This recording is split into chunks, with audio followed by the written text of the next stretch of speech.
Plan B नहीं बताया, लेकिन ना ही आपने बताया ना ही दुबे जी ने बताया। हाँ, पहली बात तो आप मुझे वो नेता बताइए जिस पर पहले केस चल रहा था, और उनने एनडीए को ज्वाइन कर लिया और उनका केस रुक गया। आप तो 20-20 साल में भ्रष्टाचारी होते हैं, आप तो 20 साल बाद भी जेल जाते हैं। आप चाहते हैं दूसरा भी हो जाए। मुख्यमंत्री आपने बनाया भाई, एक मुख्यमंत्री को आप जांच के लिए बुला रहे हैं और एक को मुख्यमंत्री बना रहे हैं। लोकतंत्र पर खतरा है, ये देश नहीं देख रहा है। यादव संविधान के साथ गड़बड़ है, ये चलेगा कि आपकी दादागिरी चलेगी?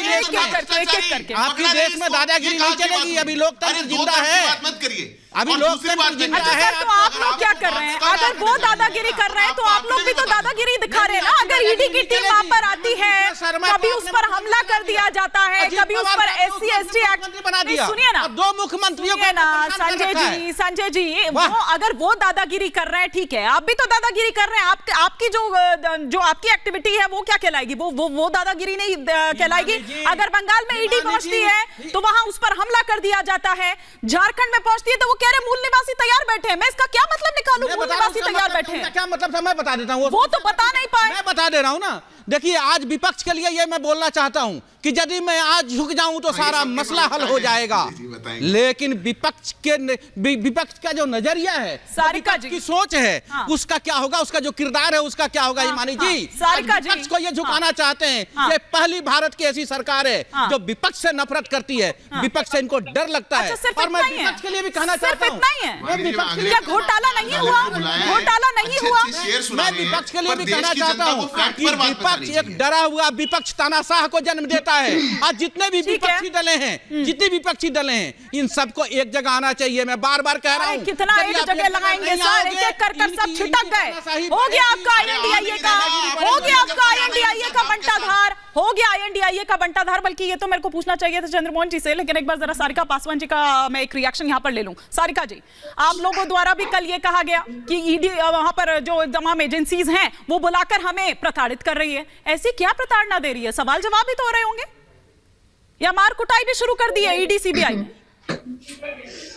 देखिए हिमानी जी, मैं आपको बताना चाहूंगी कि टेम्पल एंटरप्राइजेस जो कि जय शाह की कंपनी थी, जो 2014-15 में इस कंपनी के पास कोई अचल संपत्ति नहीं थी और ना ही कंपनी के पास कोई इन्वेंट्री या स्टॉक था। बावजूद इसके ये 2014-15 के वित्तीय वर्ष में 5,796 को इनको इनकम टैक्स रिफंड मिला था और 2014-15 में इस कंपनी ने लगभग 50,000 राजस्व की कमाई की थी और बाद में ये आंकड़ा आश्चर्यजनक तरीके से बढ़ गया था और कंपनी के राजस्व में 80.6 करोड़ की वृद्धि हुई थी, जो कि लगभग 16,000% ज्यादा वृद्धि हुई थी। 2016 में अचानक ही इस कंपनी को बंद कर दिया गया और ये कहा गया कि 1.4 करोड़ का नुकसान हो गया था। मैं बता रही नहीं, डेटा है आपके सामने, सबके समक्ष है। और बाद में किसने जारी किया है डाटा? कौन सी एजेंसी ने जारी किया है तो बता दीजिए आप। अरे भाई, आप बहुत विद्वान आदमी है, जाके डाटा निकाल लीजिएगा। मैंने पढ़ के बता दिया, डाटा निकाल लीजिएगा। बात बोलने दीजिए पूरा। अभी आपने बहुत मौका मिला और आपने बहुत बातें बोली। अब जब मेरा मौका मिला है तो कम से कम बात को खत्म करने दीजिए। बाद में जब द वायर ने प्रश्न किया तो उनको कहा गया कि आप पर मानहानि का केस किया जाएगा। मैडम देखिए, दूसरे किसी भी सुनिए ना मैडम, किसी और का अगर आप यहाँ कोट करेंगे तो वो चल नहीं पाएगा ना। देखिए, किसी और का यहाँ कोट करेंगे, मैं उसकी पुष्टि नहीं कर सकती। हाँ। जय शाह को नहीं जानती हैं, अमित शाह को नहीं जानती हैं, आप नरेंद्र मोदी को नहीं जानती हैं। आप उसका स्रोत बताइए। आप मनगढ़ंत बातें नहीं कर सकते। आप अपने मन से कुछ भी नहीं पढ़ सकते। अभी हमारे भारतीय जनता पार्टी आप मन से कुछ भी नहीं कह सकते। क्या किसी एजेंसी ने यह कहा है? आप कहीं से भी डाटा उठा के कुछ भी नहीं कह सकते। आप अपने मन से किसी क्या? आप लालू की बात करो।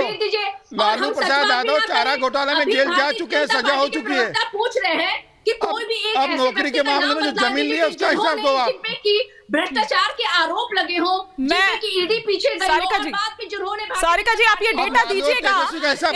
एक बड़ी खबर इस वक्त आ रही है रांची से। मैं माफी के साथ रोक रही हूँ सारिका जी। रांची से इस वक्त जो बड़ी खबर आ रही है वो ये कि सीएम आवास पहुंची है 2 बसेस, 2 टूरिस्ट बसेस सीएम आवास पहुंची है। विधायकों को दूसरी जगह शिफ्ट करने की खबर है, कुछ इस तरह की जानकारी मिल रही है। दुबे जी हमारे साथ यहाँ पर हैं, हम उन्हीं से पूछ लेते हैं। दुबे जी, ये टूरिस्ट बसें क्यों आई ये 2? ये देखिए तस्वीरें हम दिखा भी रहे हैं, ये आपको दिखा रहे हैं हम, ये ट्रैवलर बसेस जो हैं ये इस वक्त भीतर जाती हुई। दुबे जी, आप बेहतर तरीके से बता पाएंगे कि क्यों ये बसेस यहाँ बुलाई गई हैं? ये कहा जा रहा है कि विधायकों को शिफ्ट करने की तैयारी है दूसरी जगह, ऐसा क्यों? तो ये तस्वीरें इस वक्त हम आपको दिखा रहे हैं, जिस तरह से जानकारी मिल रही है, क्योंकि जैसा कि मैंने पहले भी कहा समीर जी, और बात यहां पर यह भी है कि सिर्फ ईडी की मुश्किल नहीं है, यहां पर यह भी है कि अब उनके बाद फिर कौन सरकार चलाएगा। और यह भी कहा जा रहा है कि राबड़ी मॉडल जो है वो यहां झारखंड में भी देखा जाएगा। तो वो कल्पना सोरेन को हमने कल देखा भी था, फिर यह भी था कि उस बैठक में वो नाम अनाउंस हो सकता है, वो नाम अनाउंस नहीं हुआ या शायद पहले ही आपत्ति दर्ज करा ली गई, फिर उसके बाद चंपई सोरेन एक नाम निकल कर आता है। क्या आप देख रहे हैं यहां पर अब आगे? देखिए, मुझे लगता है कि हेमंत सोरेन की गिरफ्तारी तय है और हेमंत सोरेन जानते हैं इस बात को कि वो गिरफ्तार होने वाले हैं। सरकार को बहुमत प्रूफ रोल में करना पड़ेगा अगर कोई नया मुख्यमंत्री बनता है। हेमंत सोरेन की वाइफ कल्पना सोरेन विधायक नहीं है, नंबर 1। नंबर 2, वो आदिवासी भी नहीं है, इसलिए जो गोंडई सीट से विधायक ने इस्तीफा दिया था 30 दिसंबर को, वो एक नॉर्मल सीट थी और इसलिए दिया गया था कि जरूरत पड़ने पे कल्पना सोरेन वहां से चुनाव लड़ सकती है। लेकिन अब एक साल से कम का समय बचा हुआ है और इस मामले में सुप्रीम कोर्ट का जजमेंट आ चुका है BL कपूर बनाम जयललिता के मामले में कि अगर 1 साल से कम समय बचा हो तो गैर विधायक मुख्यमंत्री नहीं बन सकता है। तो मुझे लगता है कि ऐसी स्थिति में कल्पना सोरेन का मुख्यमंत्री बनना संभव नहीं है। तो मुझे लगता है विधायकों को शिफ्ट करेंगे। कल 4 विधायक बैठक में अंदर नहीं आए थे JMM के। सीता सोरेन नहीं आई थी, जो कल्पना सोरेन की भाभी है, उनके बड़े भाई की वाइफ है, वो नहीं आई थी। इसके अलावा रामदास सोरेन नहीं आए थे। इसके अलावा लिंडा करके एक विधायक है, वो नहीं आए थे और एक और विधायक, 4 विधायक कल बैठक में नहीं थे। मुझे ऐसा लगता है इसके अलावा 3 कांग्रेस के विधायकों ने भी नाराजगी जाहिर की है। इस बात की पूरी संभावना है कि यह सरकार बहुमत प्रूव नहीं कर सकती। पार्टी के अंदर असंतोष है। शिबू सोरेन के दूसरे बेटे वसंत सोरेन कह रहे हैं कि मैं मुख्यमंत्री बन सकता हूं। लेकिन कहा तो यह जाता है कि हेमंत सोरेन जो कह देते हैं पार्टी में वही होता है। तो अब ये सीता सोरेन जिस तरह से यहां पर बगावत कर रही हैं, नाराजगी दिखा रही हैं, बड़ी बहू होने के नाते मेरा यह हक है, वो तमाम अपने अधिकार यहां पर गिना रही है कि पहले तो वो हेमंत सोरेन के नाम पर चुप हो गई, लेकिन अब नहीं होंगी। वो इमोशनल कार्ड भी खेल रही हैं कि अपनी भतीजियों के बारे में हेमंत सोरेन को सोचना चाहिए।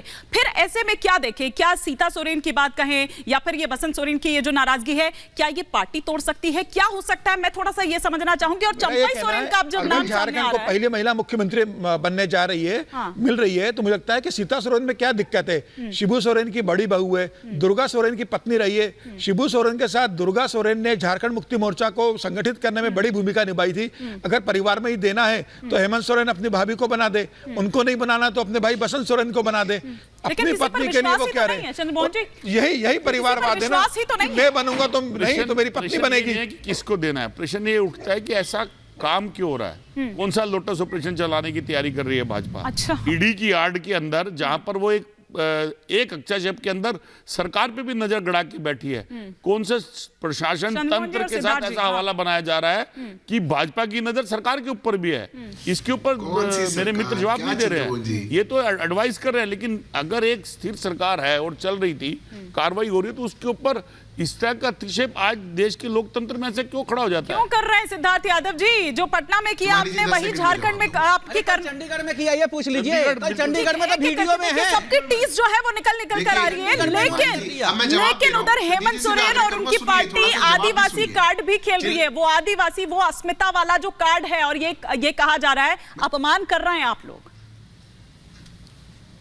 थोड़ा चंडीगढ़ वाला भी ऐड कर लीजिए। मैं जवाब देता हूं, सबसे आग्रह करूंगा, सुनना, जवाब भी सुनना। हाँ, देखिए क्या है, से शुरू करिए। कोई भी इस देश में कानून से ऊपर नहीं है, ये बात बड़ी तय होनी चाहिए। और कोई भी मुख्यमंत्री हो, कहीं का भी कोई व्यक्ति हो, राजा महाराजा हो, कोई भी हो, वो कानूनी प्रक्रिया या देश के संविधान, देश के कानून से ऊपर अपने आप को उसको नहीं मानना चाहिए। और अगर ऐसे में किसी एक मुख्यमंत्री पर अगर ऐसे आरोप लगते हैं और उन पर जांच की जा रही है, ये ऑपरेशन लोटस नहीं है। अरे वो हटा करके अपनी पत्नी को ही बनाना चाह रहे हैं, वो तो अलग बात है। वो भाई बनेगा, कौन बनेगा, रहेगा तो परिवार में, क्योंकि है तो परिवारवादी पार्टी। पर उसको छोड़ करके भी मुख्यमंत्री पर अगर सवाल उठेंगे, बोले हम तो आदिवासी हैं, उसकी अस्मिता है। मैं जहां तक जानता हूं हिमानी जी, इस देश का आदिवासी वर्ग भागने वालों में से नहीं है।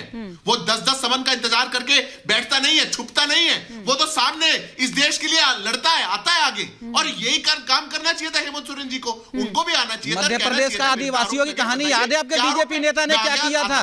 पर ये जो आदिवासियों का याद है ना, कितनी सम्मान करती है बीजेपी। छुपा जा रहा है, आंखें छुपाई जा रही है, मुंह छुपाया जा रहा है, ये सब कुछ बताता है। कहानी बहुत बड़ी है, पता उनको भी अंदर से। कल चंडीगढ़ में क्या हुआ? चंडीगढ़ में क्या हुआ? सारे वही पुराने वाले, किसी की तिजोरियों से निकल रहा है, किसी की जेबों से गिर रहा है। लालच पर है या देश के प्रशासन के अंदर कार्रवाई करनी चाहिए, ये बताइए आप। कोई मेहरबानी नहीं करनी चाहिए। करप्शन, भ्रष्टाचार इस देश के साथ एक धोखा है। और अगर देश के साथ धोखा किया जाएगा तो उस धोखे का जवाब देश को एकजुट होकर के देना चाहिए। कोई भी भ्रष्टाचार